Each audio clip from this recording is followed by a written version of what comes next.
Welcome to another episode of A Day a Park. I will guide you through the most loyal and faithful park.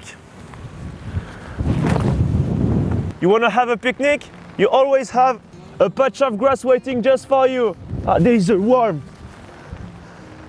You want to play table tennis? You have 2 tables waiting for you.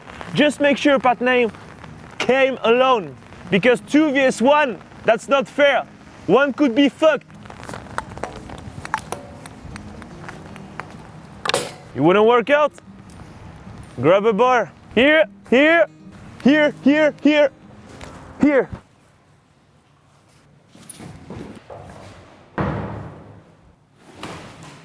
And you have a bobek just in the corner if you want an ice cream. That's very good.